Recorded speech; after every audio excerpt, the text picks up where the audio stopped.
bên à là vòng trên khóc mấy ạ bết xuống trận gol đó em gol ta râu sang à bukan ye râu sang à van thate reng em râu sang à kan soi so chia kha ani a siam à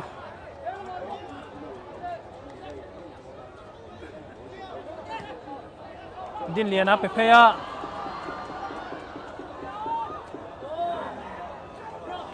som pluang thon phaya selaba agota vesa yang sampan senti ho tingta pura han jersey number 12 pa puyen machina hara goal khung an pom sak lo to pura chuanin agol ta apuya avan finish aron assist tu kha ben satang aron lut som pluang ani agol vele ha Vesa dia pego cawa jersey number 9 Suantian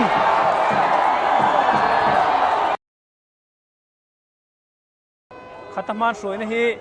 pum him tlangin semi final ani nang kai don ti chu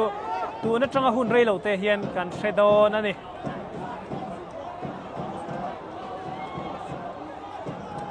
papuya thon pheya sa Kali an lo nek tu le mes referee na ham lawa kha chu ti lo top tur ani mes referee nek tuwa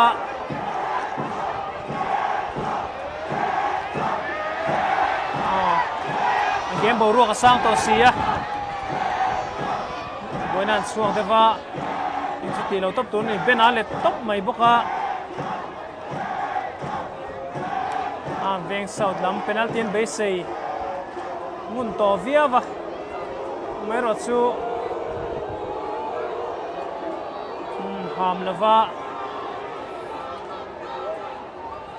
boinan chu dewan ching fel thei turangai la